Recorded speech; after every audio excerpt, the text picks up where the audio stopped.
Okay, we are live. Hello, my name is Dr. Derek L. Forward, President of the Dayton Unit of the National Association for the Advancement of Colored People.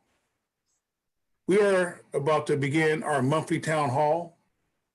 The town hall for this evening is titled An Overview of National, State, and Local NAACP Sustainability Initiatives. This session is going to be moderated by the chairman of our Environmental and Climate Justice Committee, Attorney Gary J. Lepla. Chairman Lepla? Thank you, Mr. President. It's a pleasure to be here tonight and to have all of you participating on these important issues. We've titled the presentation an overview of national, state, and local NAACP sustainability initiatives and a call to action. We have a very prominent panel, and I will progress through that panel one at a time, give them an introduction and give them an initial question. And then we hope to entertain your questions and comments as we proceed throughout this program. It is truly a pleasure to have with us tonight Catherine Eglin, who's a member of the National Board of Directors of the NAACP. She's also chair of the Environmental and Climate Committee of the national organization. She provides oversight for climate justice materials that the NAACP sends out. She received her bachelor's degree through William Carey University and the University of Southern Mississippi. She is a resident of Gulfport, Mississippi. She survived Hurricane Katrina and was part of the effort to restore the community in the aftermath. She dealt with the BP Deepwater Horizon Gulf oil spill in 2010, which contaminated the Mississippi Gulf Coast. A few blocks from her home, less than 4 miles from her home, Plant Jack Watson, a former coal-fired plant which scored a failing D- on the NAACP's cold-blooded report, was targeted through her efforts. She organized community training, joined forces with the Sierra Club, and led to the shutdown of that plant's coal burning operations in April of 15. Most prominently, she's co-founder of the Education, Economics, Environmental, Climate, and Health Organization. It's a Gulf Coast grassroots initiative, coalition of diverse, consensus-based group of folks concerned with educational, economics, health, environmental justice, climate justice. Religious and policy advocates are involved, and professionals that represent the interests of building a better community. She, in our conversation, virtual conversations before this, was very interested in what's going on at the Greater Edgemont Community Coalition. You can see that she has looked into the mouth of the volcano environmentally, dealing with all these issues, having to react to all these issues. One of the things going on in Dayton is more of a grassroots effort. So my question initially, Ms. Eglin, is you've looked into the mouth of that environmental volcano and you're aware of the local grassroots efforts here in Dayton. Can you compare reactive activities versus proactive roles in addressing environmental and climate issues, as well as and give us an overview of the national efforts by the NAACP? And thank you very much for joining us. Sure. Thank you so very much for inviting me, Chair Lepla and President Forward. And just before I answer your question, it's really an honor to be here. I know a lot about the Dayton, Ohio branch. Derek was kind of surprised when I first started talking to him, but I've also served on the Thelheimer Awards Committee. So I've gotten a chance over the years to see all of this great, interesting work that you have done. And when Chair Lepla sent me this information on the global energy matters, I was just so elated because this is being proactive. This is, you know, this is where we want to go. This is what we want our branches to be about. There are so many different aspects of our environmental and climate justice advocacy. And the fact that you're proactive is just great. We actually, in this area, as I say, we live in a very climate prone area, living on the Mississippi Gulf Coast. I can walk outside my front door and in about 5 to 7 minutes, I'm looking at the Gulf of Mexico. And as you mentioned, out my back door, I was living less than 4 miles from a coal-fired plant, which is now converted to, and I hate to use the word natural gas, but it is a gas burning plant. And what was not in that was I'm also in the ratepayer district of a failed $7.5 billion carbon capture sequestration energy experience. So it's a good thing that you are being proactive in all of this. You don't have the obstacle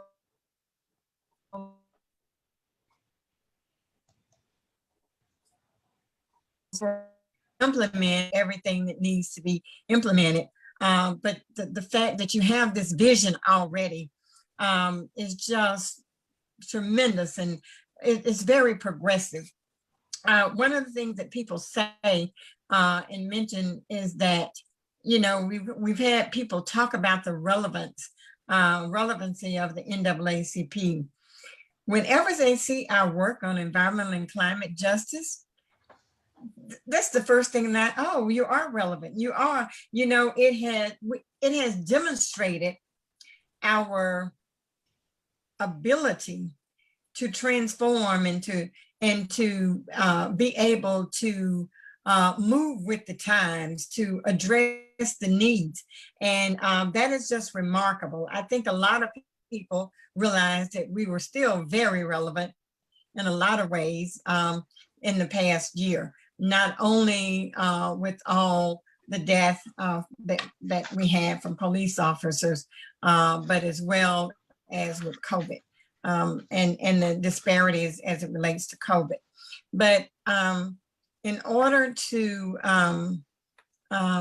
this initiative where you have with looking at and consulting with and building up and modernizing underserved communities around the globe, and to look at this type of partnership, this is just absolutely ingenious. And, you know, I am just so inspired by it and really want to follow it and see where all of this goes. And also link that to some of the issues that are around your area that you may not even be aware of. I wasn't even aware that there was a failing coal plant in my backyard until our NAACP cold-blooded report came out. So a lot of issues people just aren't familiar with. At one point, we were all about desegregating segregated water fountains that were labeled colored and white. Now we are about making sure that African Americans and other disadvantaged communities, water is as clean as the water in other communities. So we have evolved and we continue to evolve. And this is a great, step. It's a great program. And I think that this program can be expanded. And I'll stop from there. Later on, I'll give you a little background about the history of the Environmental and Climate Justice Program. Thank you very much. I'd next like to introduce an individual who is relatively new to the Dayton area. It's Mark Charles, the Environmental and Natural Resources Manager for the City of Dayton. He's previously assisted the US EPA, the states of Arizona and Oregon, the city of Rockville, Maryland, where he worked for a number of years. He's worked with the US Forest Service, the National Park Service, the Natural Resources Defense Council, and he was appointed on September 30th, 2019 as Dayton's first sustainability sustainability manager with a goal to advancing the city's sustainability goals and objectives, including the Dayton Sustainability Plan. He's authored a plan that the commission has endorsed. He is a powerful national resource, and he's ours here in Dayton, Ohio. So, Mark, I wanted to take the opportunity to introduce you to the group, but if you have any thoughts or anything you'd like to share with us, we'd love to hear it. Oh, well, thank you very much, Gary. What everybody should take from that is that I can't hold a job for very long. But I have had a variety of experiences, and each one is added to what I'm bringing to Dayton. The city does have an overall comprehensive strategy on how it can be more sustainable, and it focuses on a variety of areas, including energy improvements, water quality improvements, infrastructure, and equity as well, making sure that we don't repeat some of the mistakes of the past, and we factor that in. There are 2 projects that were called out in that strategy that I think will impact all the neighborhoods in Dayton. One is an aggregation program, which is a bulk purchase of electricity. We are trying to make sure that the electricity that gets procured for that is green in nature and not a fossil fuel based electricity. And there are ways we can do that. There are firms that specialize in providing green power. The second thing that we're working on right now is declaring a climate emergency and making a commitment to renewable energy in terms of what the city itself purchases for its own consumption, to heat all of the buildings that the city has, to power all the streetlights and traffic signals that are out there, and to generally decrease the city's dependence on fossil fuels. But having said all of that, the city is depending on individuals and neighborhoods to do whatever they can to make the community itself overall more sustainable and livable. And that includes some really easy, simple things that don't cost anything.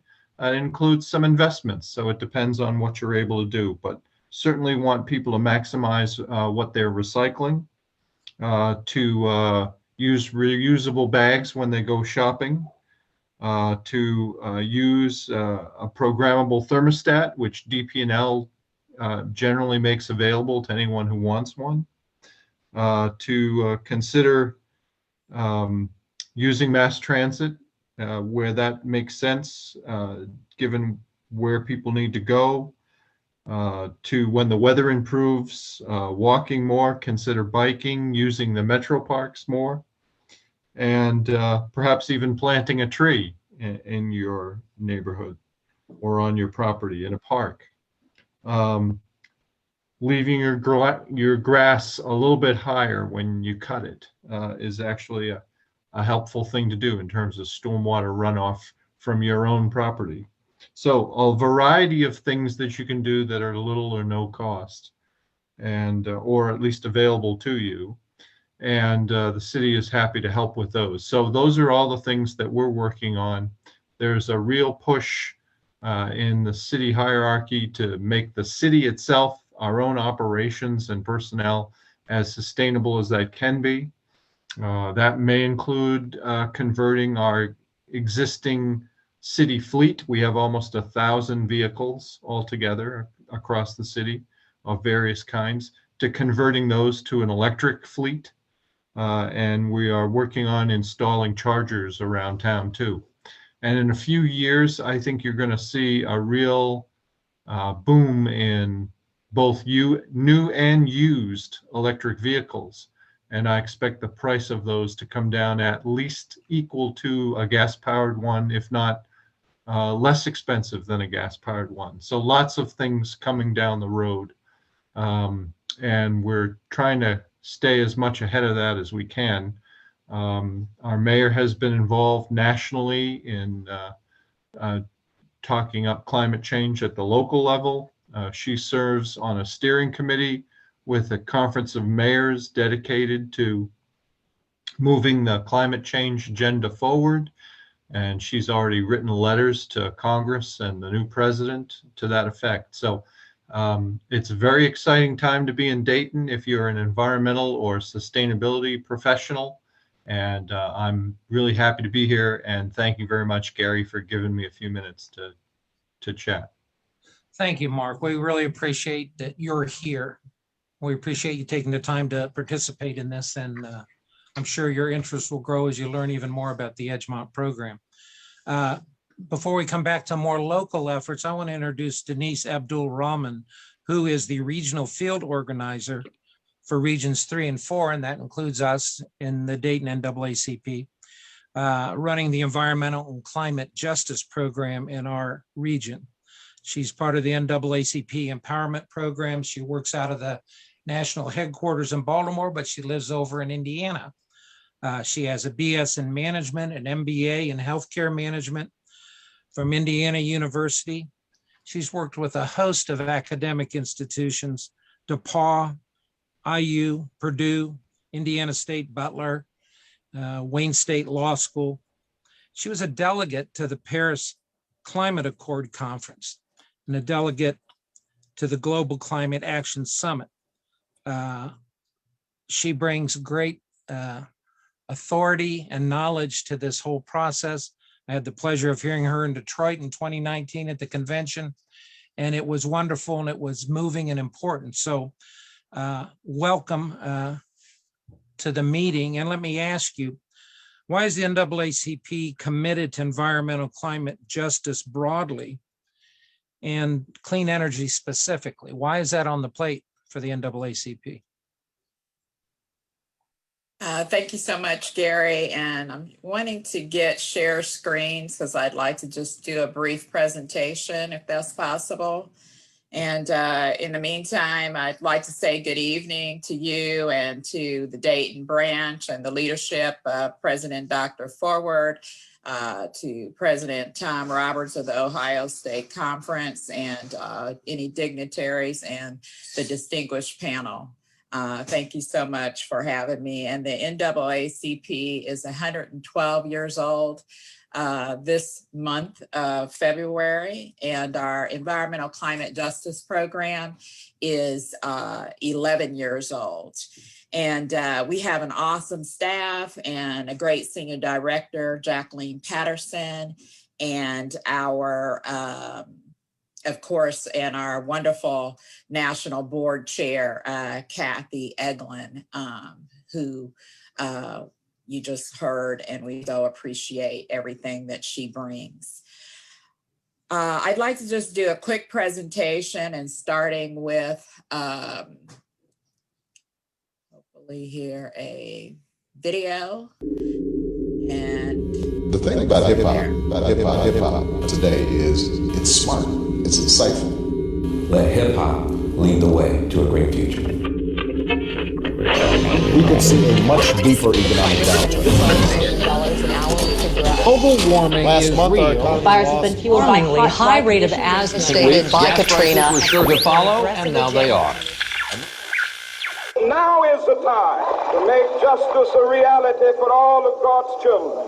It would be fatal for the nation to overlook the urgency of the moment. Yeah, I make the track sound good. And do that, got a message for the hood. It's time to go green, we gotta go green. The food ain't fresh and the air ain't clean. From the hood to the birds, everybody go scream.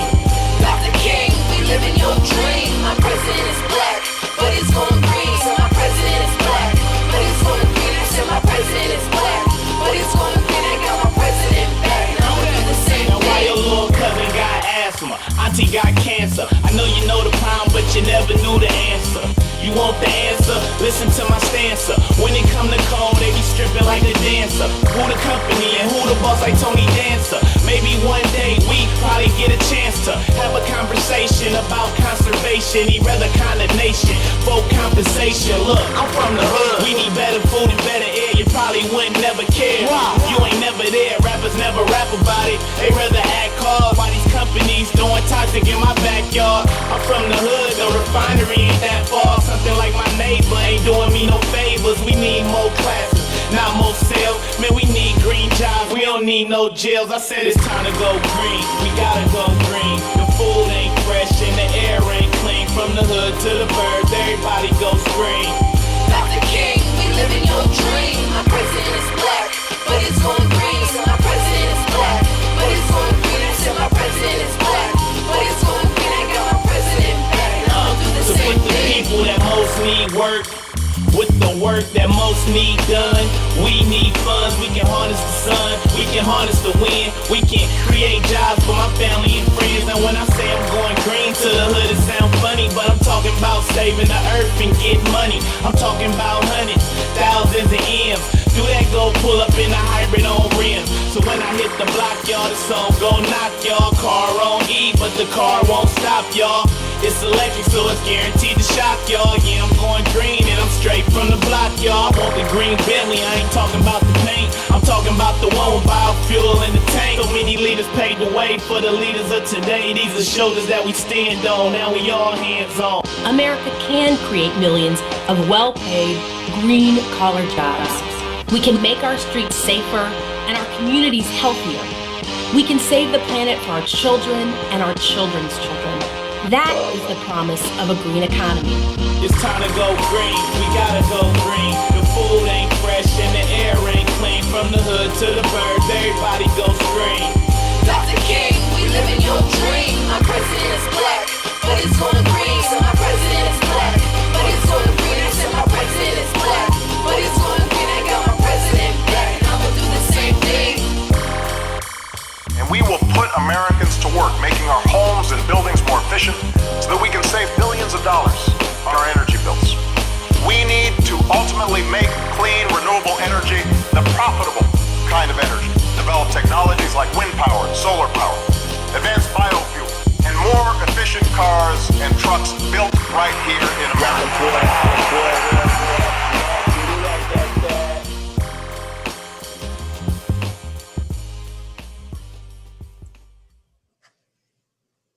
So I share that video because it really encapsulates, in my view, how one, making it culturally competent to all audiences. The environmental climate justice space is very technical, it's very broad, it's very huge. There's just a lot of places that we all can connect and probably already are connecting and doing this work. Every time we turn down our heat, we're being climate conscious, we're conserving energy and so forth. But we need to articulate to our respective communities, our municipalities and state and decision makers, our plight and our dire necessity to infuse equity and to move more just systems that include investments in Black and Brown communities. The NAACP's environmental climate justice program, we fight to stop environmental injustices, including climate change, that have a disproportionate impact on communities of color and low-income communities in the United States and around the world. The program was provided to create resources and support to community leadership in addressing this human and civil rights issue. And we advocate for three objectives, and then I will stop there. We advocate to reduce harmful emissions, particularly greenhouse emissions. We work to shut down the coal plants and other toxic facilities at the local level, as well as stopping the building of new toxic facilities. We advocate to strengthen the development and monitoring enforcement of regulations at the federal, state, and local levels, and also include a focus on the corporate responsibility and accountability. We work to advance energy efficiency and clean energy, and we work at the state level on campaigns to pass renewable energy and energy efficiency standards, while simultaneously working at the local level with small businesses and unions and others on developing demonstration projects to ensure that communities of color are accessing the revenue generation opportunities in the new energy economy, while providing safer, more sustainable mechanisms for managing energy needs for our communities and beyond. And then lastly, we strengthen our communities. We support our communities' strengthening of their resilience and livability. And we work to ensure that our communities are equipped to engage in sustainable climate action planning that integrates policies and practices on advancing food justice, advocating for transportation equity, upholding civil and human rights and emergency management, and facilitate a participatory democracy. And then I just want to lift up two quick tools that your municipality can use, that you as members can use to communicate equity and to assure its implementation and actualization in your communities. One is our Equity in Building Resilience and Adaptation Planning indicator checklist, and it gives you the indicators, and if you are not addressing those indicators, then it's very possible that the Black and brown and vulnerable communities are still vulnerable, and these should be referenced in the municipalities' climate action plans, that they actually utilize the civil and human rights, the NAACP's tools in their planning to ensure equity. And then secondly, we have the Our Communities, Our Power. It's a 550-page toolkit and report, and its purpose is to ensure that that any kind of climate action planning is community-driven planning, that it's inclusive of communities' voices and voices indicating what they want and what they need. And you can hold climate action plannings and put a report together and present it to your municipality, because ideally their climate action planning strategies should be living documents. And if they did not do an all-inclusive process, then you can assure that by utilizing this toolkit and having them reference it and use it as well in collaboration with your respective organization.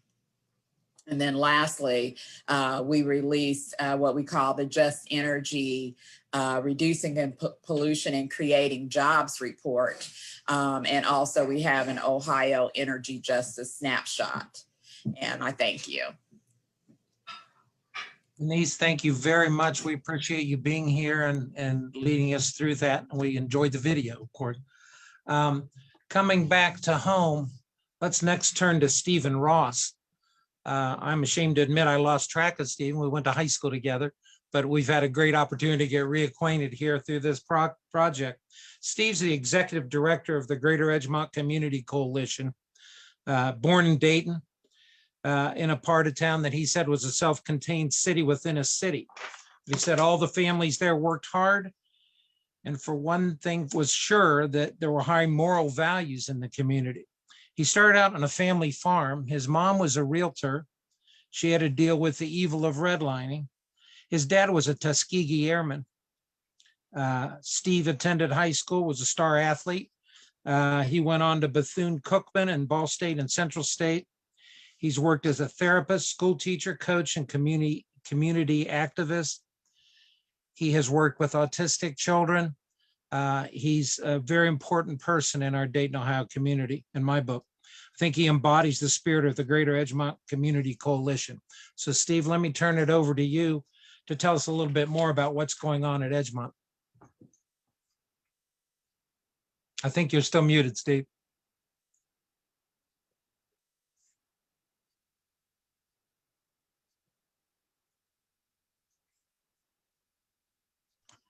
How's that? Can you hear me now? That's great. That's okay. Great. Thanks. I just wanted to correct you on one point. I don't think I was that great of an athlete. So you were. You were. We'll move on from that one. But I want to thank you and Dr. Ford for having me on tonight. And I won't talk too much as I usually do, so I'll move on. But Greater Edgemont, being from Dayton, I saw the whole transition.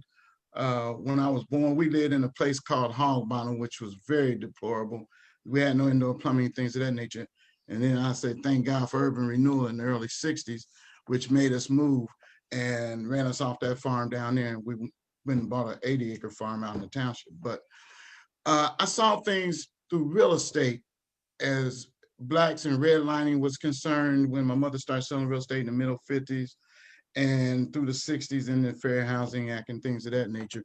And I saw our neighborhood transform from the Fair Housing Act when we were able to buy in other areas.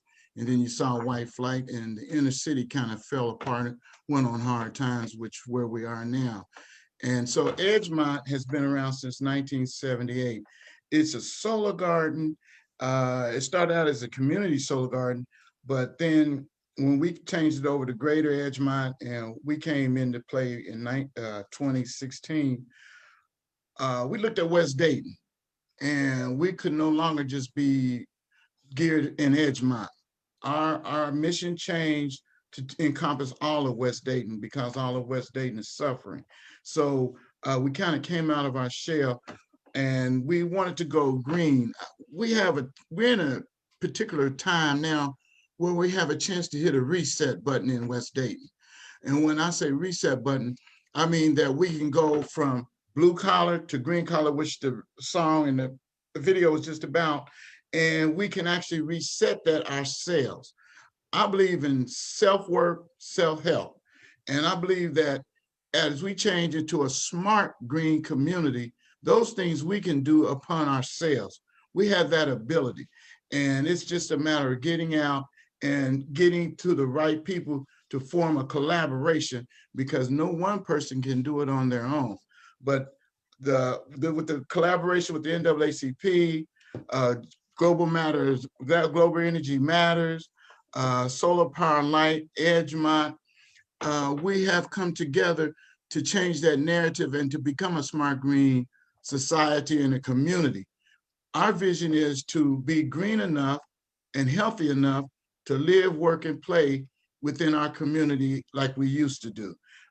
We don't need to take every dollar we get to go spend somewhere else. I was really taken back about, we needed a grocery store in West Dayton. And what did they build in West Dayton? 2 dialysis machine places. So when you see with the outside world and how they look at you, now they didn't build it for me. Now I'm 68, I'll tell you my age, I'm 68. They didn't build it for me. They realized health in our youth is going to be ruined at such a young age that they'll be on dialysis at 15 and 16-year-olds and be on there for years. So that mindset, we have to be responsible and commission the change. And one of the things that we're going to do is do that. We have several ways to go smart green, organic as we grow. We have a greenhouse, so we're able to grow year round.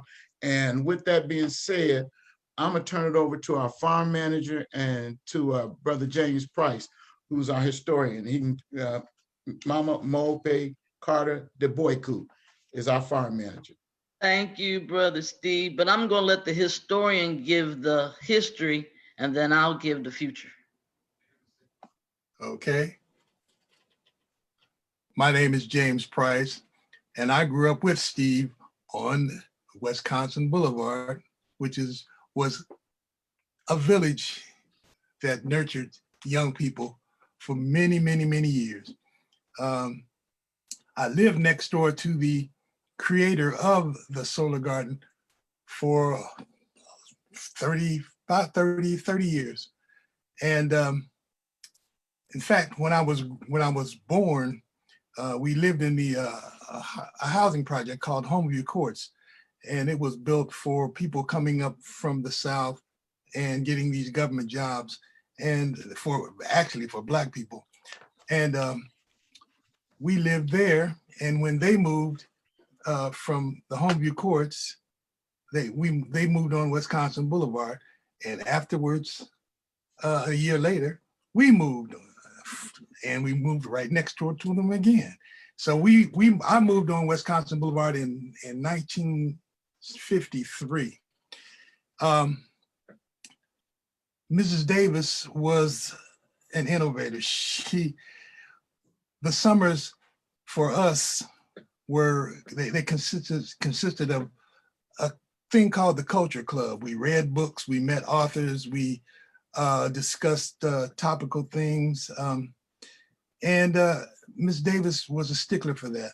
So my father and Ms. Davis got together. They had the association called the Wisconsin Neighborhood Association. And from that sprang the Edgemont Solar Garden. And I can recall going over there every day with my father, who was an avid gardener. And he volunteered faithfully until until he was about 94 years old, and his health started to fail him. But he was a stickler for gardening. We had a garden in the backyard also. But what I wanted to say really is the Edgemont Solar Garden was an internationally recognized garden project, and that project was founded on the 7 principles of Kwanzaa, which are cooperative economics, faith, unity, self-determination, collective work, purpose, and creativity. And the Edgemont Solar Garden was highlighted. I'll say that again. The Edgemont Solar Garden was highlighted in the International Exposition of Rural Development in New Delhi, India, in February of 1984. And one of the gardeners there, Dora Jones, was the she was the Edgemont Solar Garden delegate to the International Exposition in New Delhi. And she was helped by Dagmar Celeste, and they, in the University of Dayton, they gave actually a fundraiser, and she was Governor Celeste's wife was on the national committee, and out of about 25 groups that they interviewed and looked at, Edgemont was included, and the Edgemont Solar Garden was included as a United States delegate in India. So I won't go on too much about that, but Edgemont is going to return to that national and international prominence due to the hard work of our farm manager and our executive director and our board of directors. And we look forward to working with the NAACP and any other cooperative that we can come together with. And our partners, the young men that you'll be hearing from later on, they'll explain some more about the green initiative that we're presently going into. I thank you for your attention, and I'll be muted and listening to the rest of this. Ms. Deboku.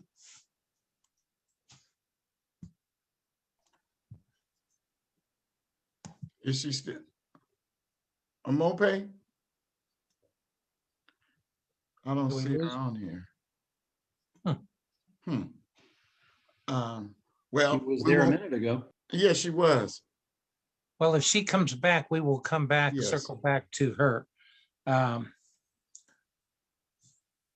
There is a solar initiative going on at Edgemont, of course, and there's 2 people that are very critical to that. These are folks that make things happen and get results and build. First person I'd like to introduce is Mr. Harry McClure. He's the CEO of Global Energy Matters, located in Columbus.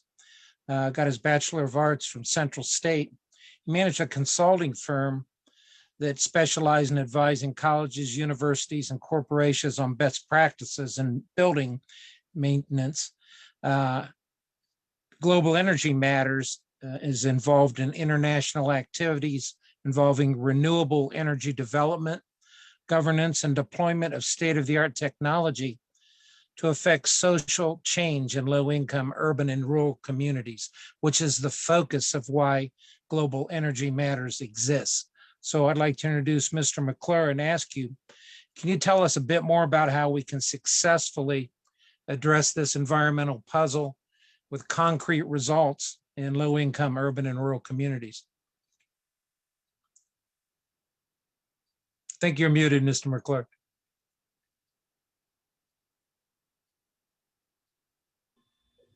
There you go. Anybody hear me now? Yes, sir. Good evening. Thank you. Thank you for the opportunity to forward and all the Urban League sponsors and everyone who's on this call. I'd like to clear up a matter. The business resides in Columbus, Ohio, but I am a Daytonian. I was born, raised in Dayton, Ohio. That Dayton is home for me, and it had been up until the last 40 years, by which I only moved a short distance to Columbus, Ohio. So therefore, I consider Dayton a home in my heart of everything that I'm about today and how that all came about. So you say you take care of home first, and home is we're focusing on home. Edgemont and the greater West, Dayton is my home. So I'm a graduate of Roosevelt High School in 1961. However, I'm going to refer to Mr. Brent Boyd because Ms. Boyd has more history with Edgemont Greater Coalition because they have a 4-year tenure. And in that 4-year tenure, they've been able to visualize this dream come true. So Brent and Steve have a greater impact at this point. So I'd like Brent to speak to the heart of closer to where we got to this point that brings us to this renewable energy. Brent, would you take it from here, please? And of course, just by way of introduction, Brent is the Chief Operating Officer of Solar Power and Light with an address of Miamisburg. He's had a career in technology for over 30 years, MBA in finance and strategy, a BS in computer and electrical engineering. And in fact, Solar Power and Light was launched in May of 2010 to meet the market demand for clean, renewable energy. And that means jobs too. And their focus is on the public entity sector, schools, colleges, cities, and villages, and help them cut costs and meet their sustainability goals. And they're very involved at Edgemont with respect to the progressive solar placement. So, Mr. Boyd, thank you too for being here. My pleasure, Mr. Lepla, and thank you for the invitation, and thank you to the other Dr. Forward and other dignitaries of NAACP and the other panelists. I'll first say I am a product of West Dayton and a beneficiary of some of the youth empowerment programs that Steve mentioned. If any of you recall the Domestic Action Program that took young people out of West Dayton and shuttled them out to Wright-Patterson Air Force Base to expose them to technologies and labs, for individuals in grade school like myself. And so that really started my passion in technology and engineering and ultimately led me to renewable energies some 30 years later. I am the co-founder and chief operating officer of Solar Power and Light. And just if I could provide some context, we've invested and built over $30 million of solar in Ohio, some of which is in and around Dayton, but I must admit not in West Dayton, which is why we are now part of this initiative to change that. We've built, as Mr. Lepla mentioned, solar on cities and school districts and other commercial properties, and over $1 million of solar on residential properties in and around Dayton, but again, not in West Dayton, and we seek to change that. We were excited to know about the initiatives of NAACP on a national scale and the desire to bring those relationships to West Dayton, as we learned last week on a call with Ms. Rahman.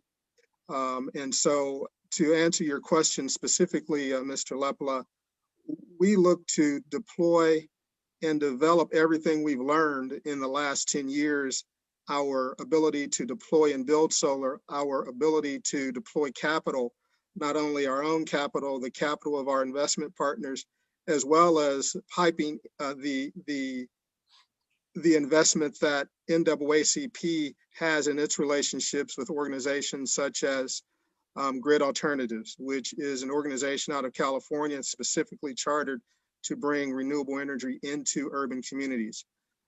With the platform of NAACP and the platform of Solar Power and Light and Global Energy Matters, we think we can make a difference, and we think we can make a difference quickly. We're happy to say that we are donating a roughly $3,000 to $5,000 solar project to the Edgemont Solar Garden, which should be built in the next 45 to 60 days. We've already started to deploy and place materials on their property, and we are going to build that system for them free of charge in the next 45 to 60 days to really serve as a catalyst for renewable energy in the community, not just Edgemont, but West Dayton. And then I'm happy to say we are developing another $50 million of solar around the state on large tracts of land, of which 16 acres of that land is across the street from the solar garden. So we're prepared to invest about $3 million in Edgemont if we can find the right partners to buy the energy, to lease us the land, which happens to be a brownfield, and use that as an anchor for not only Edgemont, but the entirety of West Dayton to begin to deploy solar and other energy efficiency things on homes right there in Edgemont and West Dayton. So that's how we see it. You've just got to do it. You know, it's happening all over the globe. Why not Edgemont? And so we're here to make certain it happens in Edgemont and West Dayton. Thank you. I wanted to say something real quick, Brent. I wanted you to talk about the economic part of it, because there's a piece to where we want to hire people from our community to be certified solar installers in order to help install the solar fields in our community. So the money is reciprocated, but also the training of youth or young people that's interested in becoming solar installers. Brent, can you kind of speak on that a little bit, please? Absolutely. We partnered with Steve over a year ago to look for individuals in West Dayton that we could hire and bring them into the solar trade. And I'm happy to say we did find a gentleman that started with us about a year and a half ago at $12.50 an hour, only had a high school education. I can now tell you that he's making almost $20 an hour, and he's on track to be educated and trained in solar. And he's one of my best, hardest workers. And we're looking to bring actual formal education programs into Edgemont to double down on that success. And we have relationships with training organizations that are ready to do that, including some of the relationships that the NAACP has and relationships that we have. And just to kind of tie together how Global Energy Matters and Solar Power and Light works, Global Energy Matters is the consulting and development arm, kind of connecting the dots of solar power and light and training partners and finance partners to deploy in urban and rural communities around the world. We're working in the US and Africa, actively developing programs. So that's kind of how Global Energy Matter fits into that. Solar power and light, we're not consultants per se, and we don't have a big development motion in urban communities, but partnering with Jim affords us the ability to do that sooner than we could do it ourselves. Before you move on, Steve, would you address the Dunbar project that you're talking about, which is developing and expansion of the youth? Yeah, so about 3 years ago, I did an experimental program at Dunbar High School as an environmental science program. So what it was to do, we got the science department, one teacher volunteered. It was after school program, and we took the kids on field trips to understand about environmental science. So we had taken them down to the Ohio State Extension in Southern Ohio. We went on a tour of the local disposal plant waste treatment facility, and we had guest speakers come in. But it was all to get them involved in environmental science and to be able to understand their environment and how they can change it. So that's what that program was about. And one of the things we wanted, then COVID hit, so we got to kind of regroup it. But one of the most exciting things about it that I didn't know, was educated about, Bear Aspirin had a grant that they gave you money to go out and buy sunflower seeds and plant them around your house. You take a soil sample around your house to check the lead that's in the soil. Then you plant these sunflower seeds, which sunflowers absorb lead. And then at the end of the season in the fall, you go back and see how much lead contamination was absorbed out of the soil. And when I looked at West Dayton, how many of our houses are older that had lead-based paint in them, and every time they scraped the paint them every 20 years or 15 years, the lead-based chips they never picked up. They just got absorbed. So as that's part of contamination. So that program enlightened me to actually say, okay, well, we need to do sunflower seeds around a lot of houses just to get something going to see how much lead-based paint there is in our community and how much it's still affecting our kids, because we know it has a major effect on maturity level in the brain when you got lead-based poisoning. So that was part of the environmental science program. I made connections with Central State because I said, you know, they have the 1890 land grant and they got environmental science. So I said, well, if we start the 4-H club in preschool, go all the way through high school, if those kids stay in that, can they get a free scholarship to Central State in environmental science? And so that's where we're working on that part now. They are receptive to doing that. So we're setting up the 4-H club, but we're starting in preschool, because a part of that preschool and growing up in 4-H is to teach proper nutrition and to eat healthy. So we need to influence our kids who can influence the parents. And coming out of the school system, it seems that the kids can influence the parents more about eating. When they say, I don't want McDonald's, I'd rather have broccoli or whatever, some vegetables. But so there's a whole lot going on, but to change the mindset and to educate, we have to start somewhere, and we have to collaborate, because no entity can do it alone. And I'm really thankful. I'm truly thankful for this collaboration with the NAACP. And Ms. Rahman, I must say, you were a treat to talk with last week and things. Hey, oh, my buddy Tom. So, it's just, I just feel so much, I feel the energy of everything coming for a positive end, and at least to get these things rolling. But we're gonna need the youth. We need the youth to pick up the pieces. The NAACP has a youth initiative. We working together. We in this thing together. We get these kids and young people involved. They got the sharper minds. And I'm not trying to be funny, but they more technical savvy than I am. And so we need that. We need that piece. So we need to build that piece up this year coming into it. And the reason, and I'm gonna say this and I'm gonna get off, but Tom and I grew up, we go all the way back to childhood. He's one of my closest friends. I used to go out my front door and right into his front door. So that's how well I know Tom. And Mama's back. Thank you. Thank you, Steve. Go ahead. Obviously, my experience tonight has demonstrated that internet access in my part of Dayton is faulty. So please forgive me. I've been playing my own tech here. I came to Edgemont Solar Garden from the COVID experience of being quarantined. I knew that if I had to stay in the house, I would go crazy. So I started thinking about what I would do if Corona came and got me. What would I regret? I've been a performance artist for the last 30 years. I came to Dayton in 2012. I have been working with immigrant families and teaching immigrant parents how to parent in America and make their kids do their homework instead of watching TV. And found myself in the Basque supporting West Dayton Strong.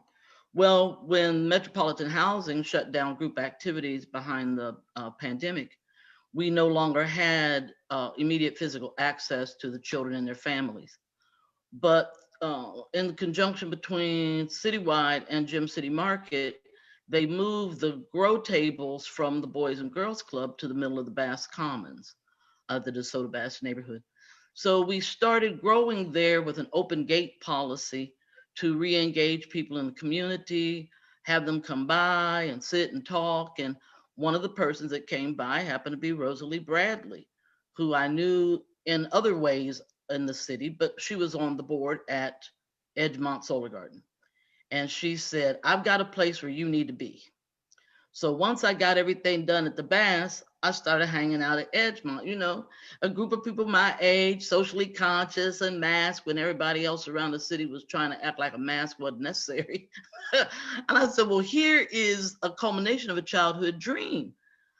I'd always been fascinated by greenhouses, but I'm a kid who grew up in southern Ohio. I'm from the part of Ohio that's considered to be Appalachia, the part that's squeezed in between West Virginia and Kentucky, where none of y'all ever come. You know that part that's south of 32, north of I-64. So I have no memory of not growing food.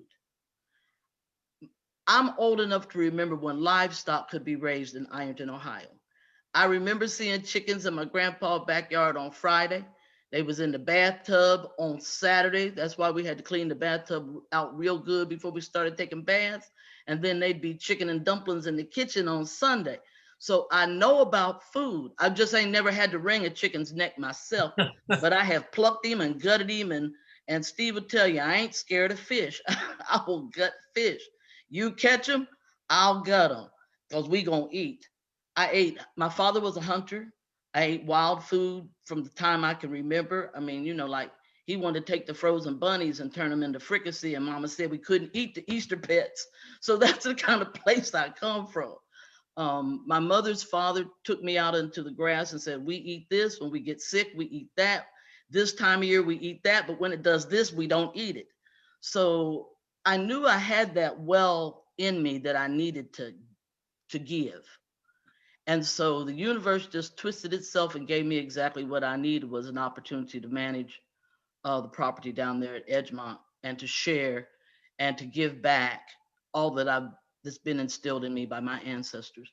So the past and the future and the present, I'm planning for Edgemont's visionary future, which is that we will become an urban ag education center that uses and demonstrates green technology and provides a meditative observational woosah space for folk on the West Side. Because we know that stress leads to obesity, stress leads to hypertension. Living on an abandoned industrial landscape just visually decreases one's, and I'm going to venture to say, spiritual nature. But to be able to have a place where we can come, give service collectively, be responsible for our own health disparities, or at least contribute to the healing of our bodies. And I know that it might get tiresome in saying this, but a people who fed the nation for 400 years needs to regain the capacity to feed itself. And that's where I'm working from. We need to teach our kids, you can put a piece of dead celery in the ground and it'll make more celery. The eyes of potatoes really do make more potatoes. So we're looking forward to this summer grow session. We've grown tomatoes in the greenhouse all through the winter, keeping the greenhouse at 59 degrees. We look to have teenagers from youth works on the grounds to get that vocabulary and scientific concept that will open up new opportunities in employment and scholastic access.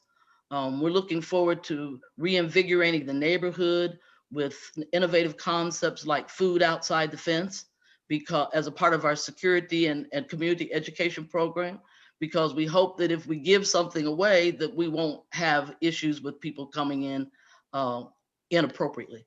We just left a meeting today with Community Solutions, the nonprofit arm of Agraria, and we had a meeting yesterday with Central State Extension Service and designing our Beginning Farmer Program collaborative with them that will fledge in 3 years 6 new farmers into the region. So we're really excited. I'm so excited that sometimes when I wake up and my bones say they don't want to go, I tell them, we got to go, because we about to go have fun. We about to go play in dirt. So I invite any of you to come join me. We will accommodate you any of the 7 days a week, preferably in the daytime. But you can reach us at, if I'm not mistaken, it's greateredgemont@gmail.com. We're about to go into the Easter sales. We had a very successful winter flower poinsettia sale, and we think we're going to bridge out into Easter lilies and then decorative plants by the flat so we can buy cooperatively. So what you want to do, if you want to volunteer, we'll take 15 minutes. Just hit us up at Greater Edgemont. we're happy to have you. Well, Mope, I think we're the ones that are lucky that the world turned the way it did to bring you to Dayton. Well, that, you And know, we thank you. well, I'm going to tell you that I didn't make the decision to come to Dayton. I was told to come to Dayton. And I was told that when I got here, I would eventually work on food issues. So yes, I'm one of them people that believes in magical thinking. And I listen. Universe aligned. Yes, I have to. Well, Mope, Brent, Harry, James, and Steve, thank you for turning us on to what's going on in Edgemont. And I have a note to mention our state president, our second vice president locally, who has been a huge mover and shaker on environmental issues statewide and locally. And he's brought a lot of us together to address these issues. And Tom, before I turn it to you, Steve claims that he wasn't that good an athlete in high school. And I told him that was a lot of nonsense. So you might straighten that out too. But Tom, please share your thoughts with us. And thanks for your leadership. Well, thank you, Chairman Lepla, Mr. President, for your confidence in letting me roll with this and then appointing Chairman Lepla to this committee. I'm excited about it. It's, as Steve pointed out, this is my old neighborhood.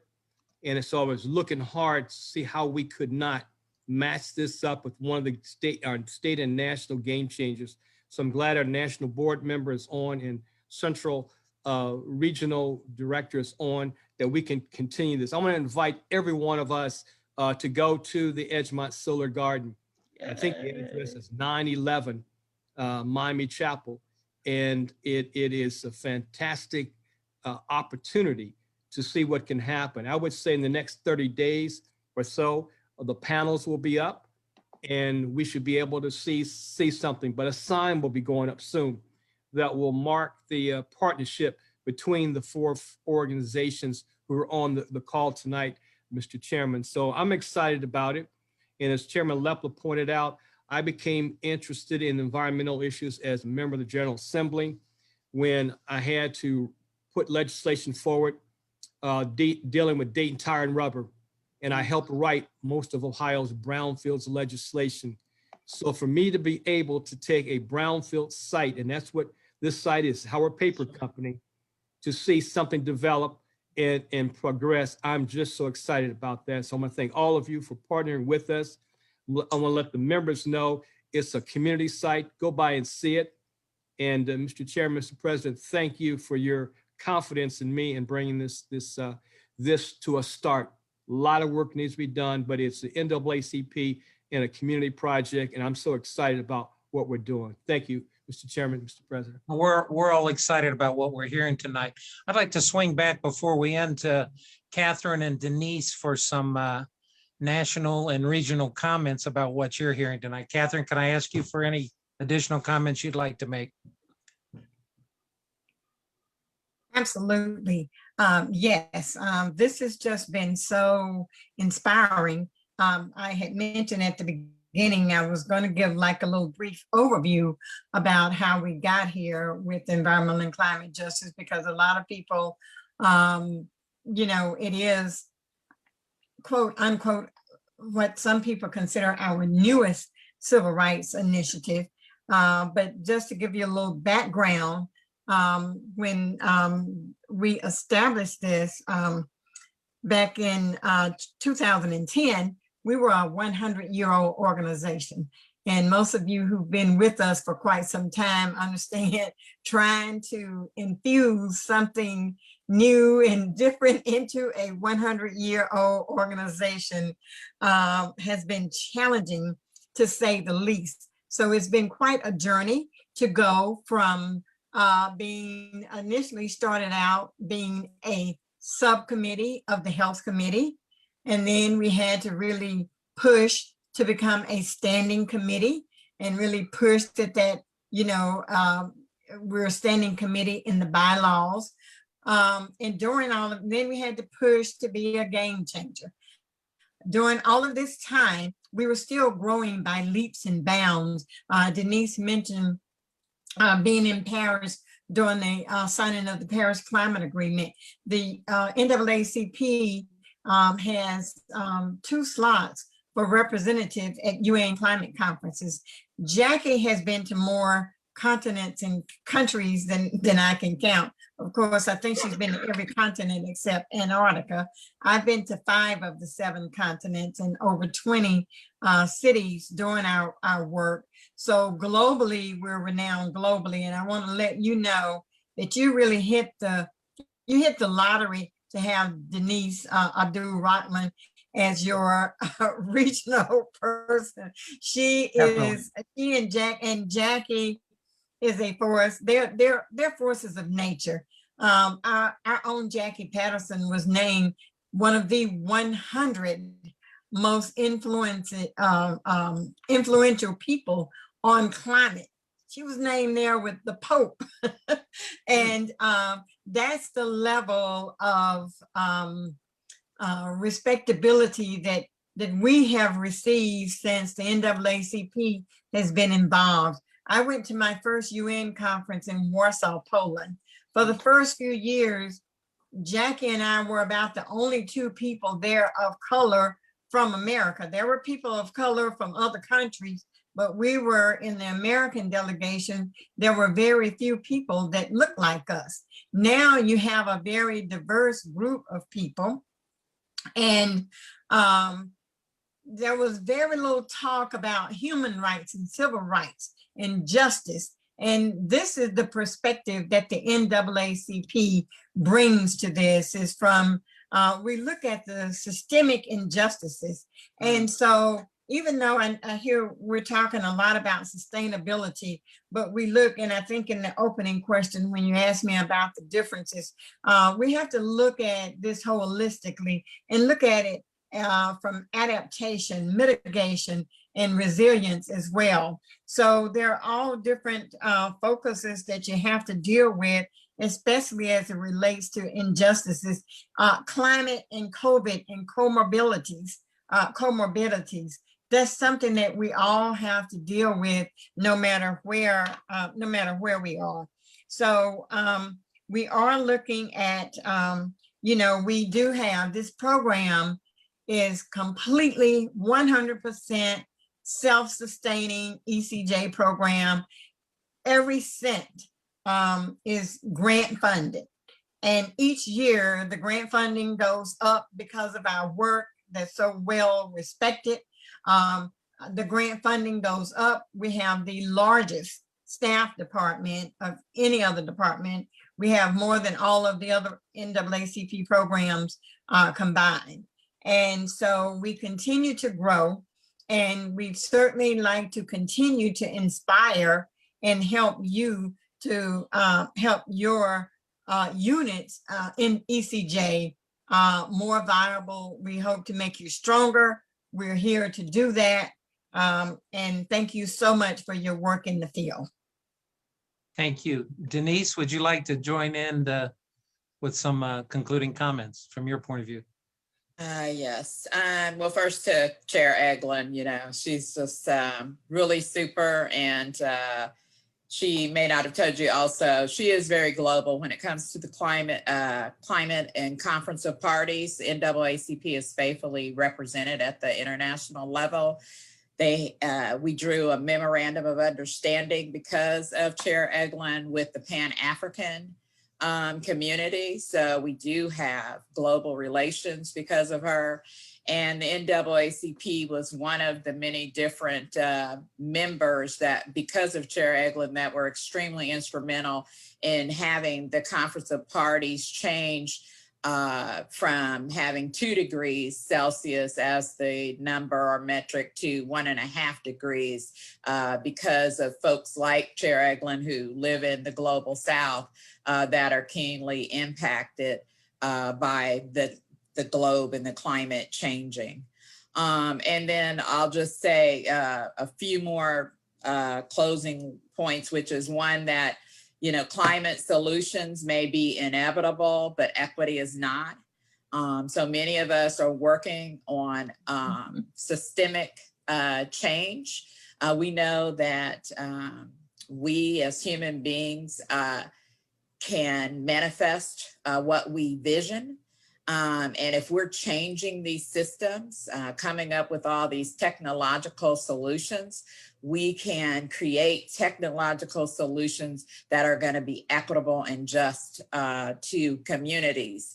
And we can do better than we have. There should not have to be communities that are sacrifice zones for polluting systems like coal plants and other polluting systems. And then we need to make sure that all communities have access to energy efficiency, that have access. Energy should be a human right. So, you know, the state of Ohio may want to consider having community solar access so that communities like Edgemont could be having solar on those brownfields and give that energy to the housing in that community, of which Black and brown and poor people are the most vulnerable to the cost of energy, and many times are bearing the pollution from those energy systems. We tend to live in older housing stock. And so we really need, and we have a high energy burden. We need to, our advocacy is around making sure that minority business enterprises and women business enterprises get their fair share of contracts, that those that have been formerly incarcerated get a fair chance. All of those are much of the NAACP's advocacy in the climate and clean energy space, and so much more, because then there is mitigation that is taking place. And sorry to say that, you know, as we see what's the travesty that's happening in Texas, it is those poor communities that are the most vulnerable that had to stay behind and freeze and die. And so we want to make sure that the energy systems are reliable, but that they're also clean, because how ironic that Texas has all of this cold weather that has frozen the pipes of the gas pipelines there, as well as freezing the wind turbines. And so assuring that these energy systems will protect the vulnerable communities. And then two more things is, you know, so if there are resources and funds, many of the municipalities are doing climate action planning, making sure that those resources move to the communities that are most direly impacted, as well as state resources, and utilizing tools from organizations such as the NAACP, because we work with our communities across the nation. And so we're kind of experts when it comes to equity and justice in the area of environmental climate justice. And then making sure that the economic pieces around, we said contracts, but also the jobs and the training that the Edgemont group mentioned, because we want to build that Black to green pipeline. We have a lot of data that shows when it comes to the wind jobs that we only hold Black African Americans only hold about 8% of those wind jobs. When it comes to solar, we only hold about 8% of those solar jobs. We pay $41 billion to the energy sector, but we only hold 1% of the energy jobs. So yes, there's a lot of work to do, a lot of opportunity, and a lot of vision and possibility for communities that have not been a part of this green economy. And I want to thank President Dr. Forward. I want to thank President Tom Roberts and Chair Attorney Lepley and the members of Dayton NAACP. Thank you for having us. Denise, thank you. Thank you very much for being here. And Amope, James, and Steve, thank you for bringing the heart and soul of what's going on at Edgemont to us. And Steve, all I can say is with your activism and enthusiasm, it's hard for anybody that listens to you to stay on the sidelines, and we won't. Brent and Harry, thank you so much. Actually, Brent, a member of our committee, said that he was very aware of solar power and light.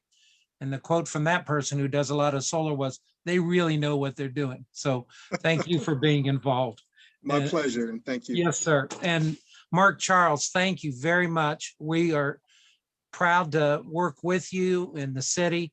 and look forward to more opportunities to collaborate. Your leadership in Dayton is immeasurable, as is everything else that's gone on with this group. So I guess that concludes our presentation. Thank you all. I know I'm fired up from this, and I hope you all are too. So have a good evening, and thank you very much. Not yet, not yet, not yet. I'd like to find out from Brother Ross, what does he envision? I know we kind of spoke about this, and just want to get an update. What do you envision the partnership between the NAACP and the Edgemont Coalition to be? Because at some point, we need to make it public that this partnership exists, and that we're looking at solar energy and solar gardens and things like that, and what that's going to look like down the road as we try to think about youth development, giving youth jobs. So what do you envision the partnership to be?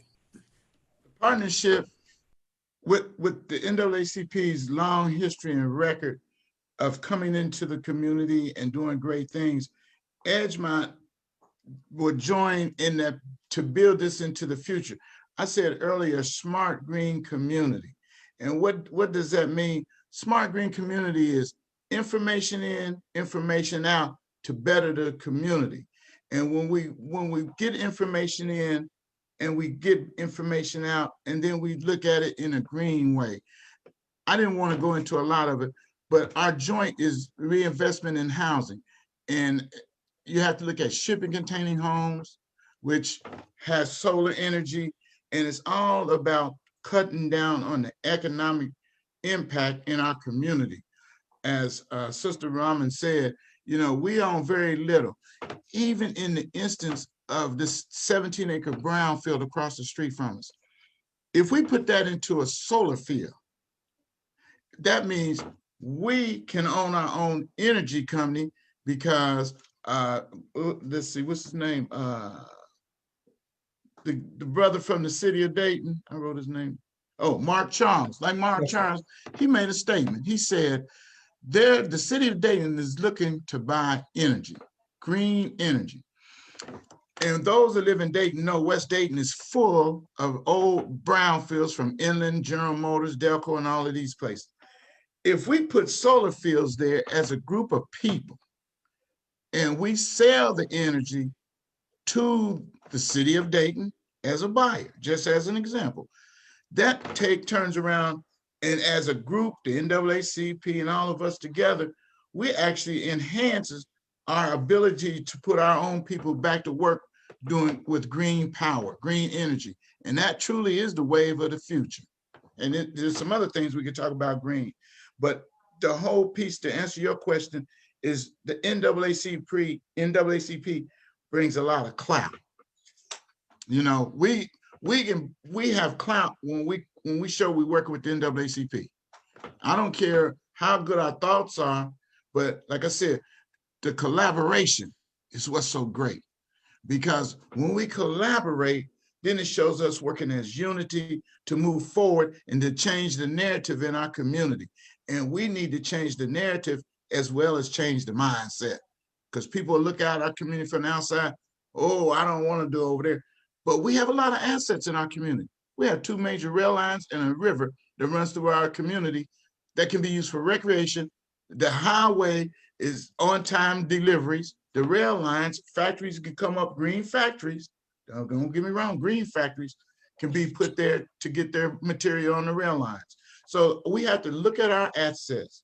And as a group with the NAACP, Solar Power and Light, Global Energy, we are coming as a collaborator to change the narrative and to change the look in West Dayton and bring out, and I'm gonna use this as a pun, the hidden gems in our community to make them shine. Dr. Forward, certainly when you get this together, you're muted, but I see you talking, but certainly we would like to highlight it. When you work this out and work out the relationship, it is something that we would certainly like to highlight. And I know you'll be working with Denise on this, but a lot of times I found out community education You know, it helps, not just, and I'm looking at it and I'm hearing about the solar gardens, but all of this talk that I've heard about gardening, you know, people were kind of forced, and people, since people were home, even I started a garden on my patio. I've never grown. I'm just listening to this, and my patio turned into a jungle, and then I had to move some of my stuff. I mean, I had tomatoes and peppers and herbs and never canned before. I had to resort to going online and watching YouTube and you know, this is stuff my mother did, but I didn't know how to do. And I was so proud. I canned all my stuff and the jars sealed, and you know, it's just something that we need to go back. And it's only because I've never been home this long. So I think all of that, we can use this as a model and have other branches. So all of this green living is healthy living, it's healthy for us. And I think it would be good, something that if it's, you know, when you work out all of this, I think it should be a phenomenal release of information for others. Thank you. Thank you, National Board Member Kathy Eglin. You know, appreciate you accepting the call and invitation to join us here this evening as well. I know being, you know, someone who's on a national stage, you get pulled in a lot of different directions, but we certainly appreciate you taking time to stop by Dayton, Ohio, better known as the Gym City, to spend some time with us this evening. So, Brother Harry, and if you could give me just about the top three initiatives that your organization is working on, the top three in less than 1 minute, so I can have a good, solid foundation and a good understanding of your top three initiatives. Our top three initiatives are based, one is Edgemont itself. That's personal, and that's first and foremost in our platter.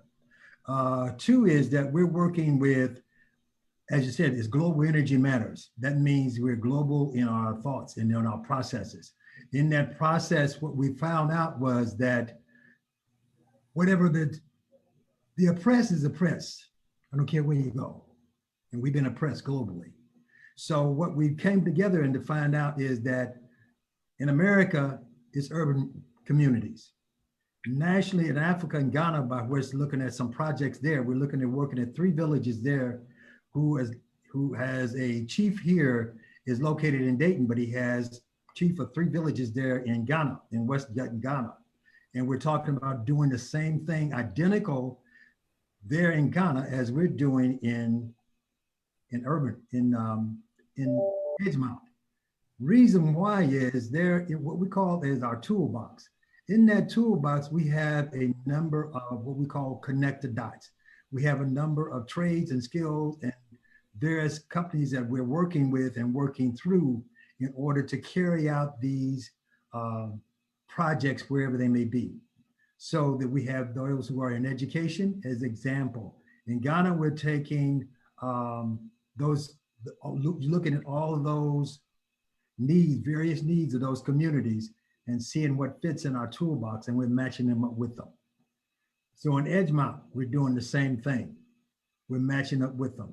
In Cincinnati, we're working with the school district, with the Cincinnati school district there, not the Cincinnati district, working with the city of Cincinnati, working on a project with their inner city in terms of education, educating those in the trades area, electrical, plumbing, et cetera, and setting up those projects within a center there that they have not used in years within that community. So those like 3 top projects that we're working on currently. That's locally, US and nationally government. Does that, in Africa, does that answer your question? Yes, sir, and much appreciated. And then lastly, brother, well, if you can check your chat, Harry, that and respond to that private chat message I sent you, that'd be appreciated. And then, okay. And then, brother Brent, if you can tell me, you know, have you ever worked with the NAACP before on any other matters? And then also, what do you see as the top 2 priorities regarding this project? I've not worked with NAACP prior to this engagement and meeting Ms. Rahman last week. Our top two projects, number one is Edgemont, getting Edgemont off the ground with the solar at the Solar Garden and the project across the street. And then second to that, as I mentioned, we have a $50 million portfolio of large solar around the state that we're developing, some of which is in Appalachia, Ohio and Southeast Ohio to Miss Amope. I've been to Ironton a number of times, and we've got a 21-acre site there that we're trying to develop. So I've been all over the state. So those are our two big initiatives, Edgemont, and then developing our $50 million portfolio of large solar around the state, of which the 16-acre plot of land across from the Solar Garden is part of that development effort. Okay, thank you. And yeah, I want to take this opportunity to say thank you to our second vice president and political action chair for pressing the issue regarding environmental and climate justice. He's been talking about this for at least a year or two. That he's been asking me, well, Derek, when are you going to get a chair for this? When are you going to get a chair for this? But I want to make certain that we got the right chair. And with that said, I believe that we had the right chair in place, with Attorney Gary Lepla, who exercised leadership last year and told me that, this is an interest, this is a topic and a subject that he really wants to be engaged in. And so I appreciate Chairman Lepla for exercising leadership and want to take that mantle. I know with him being an attorney, a well-established attorney, has his own practice, that some of the obstacles and hurdles that we may face, that will be an asset to us and also be an asset to our partner when it comes down to legal matters that we may have some obstacles. And if he can't answer the question, he has many people that he can connect the dots with to get those particular answers. And so much so, I'm just going to share this last screen with you, and then we're going to get off the call. And Madam Secretary, can you get prepared to tell us what next month's topic is going to be on? I believe I know what it is, so you may not have to look, but I want to come back to that. So I'm just going to share the screen real quick, so you can see our org chart, because I think it's important to be able to understand when you see and think about people's areas of expertise and people's interests. The way that the NAACP in Dayton is broken down, our vice presidents, actually has roles and responsibilities. Now, according to the bylaws, they really don't have any responsibilities, but as a leader, and they are leaders in their own right, not just with the NAACP in their professions. So when we think about them and their professions and what they bring to the table, each one of these professionals, Maddie White, has labor and industry, legal redress, economic development, criminal justice, community coordination, and WIN. And then Second VP Roberts, and like I said, I appreciate him continuing to press the issue. Well, with that, he was blessed with environmental and climate justice under his belt. Get out the vote, political action, armed services and veteran chairs, and religious affairs. So we're happy that he's assumed that mantle of leadership to work with those particular committees. And then our third vice president, is working with health, education, housing, international affairs, and scholarship. So that's kind of our leadership structure. And if you've never been on our website, which is NAACPDayton.org, NAACPDayton.org, I would encourage you to go on our website to get familiar with our work here locally. And then you can also get familiar with the Nationals work, because all of our Nationals annual reports are right on our website as well. And then, under my leadership, these are the various committees that roll up under me: building maintenance, prison branch, young adult. And in fact, that's the committee that we're going to be working with next month, is the young adults, basically youth and college division. They're going to do a presentation next month that we have to shore up some ideas of how we're going to do that for next month's meeting. AXO, membership and life membership, finance, freedom fund, communications, press mobility. So those are the various committees that kind of fall up under me as president. And then, of course, you know, on this side, we have our various youth councils, junior youth council, high school chapter, and college chapter. So that's just kind of, you know, our organization trying to how we go to market each and every month, each and every day. And for our guests, you need to understand that this isn't volunteer on the local side, and even on the state side is a volunteer organization. So we don't get paid, but we have a passion that the Lord has given each one of us certain knowledge, skills, and abilities to help people. We've been blessed with, you know, by the Lord to have certain knowledge, skills, and abilities to help people. So when we have those skills and we have that passion to give back, we don't mind doing it for free and out of our own hearts. So our hope is that anybody who wants to partner with the NAACP, anybody who really wants to be engaged with the NAACP, that they would join the fight for freedom, that they would join the organization that's out here working for free.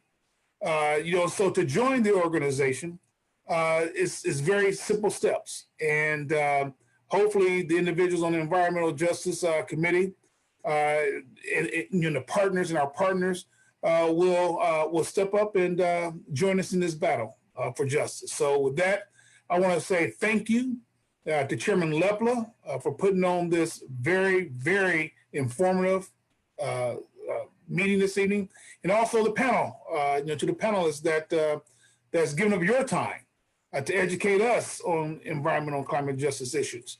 So with that, I want to say, may the Lord bless you. May the Lord bless the NAACP, and may the Lord bless these United States of America. Have a good evening, and we'll see you next month when we talk in youth and college. Thank you very much.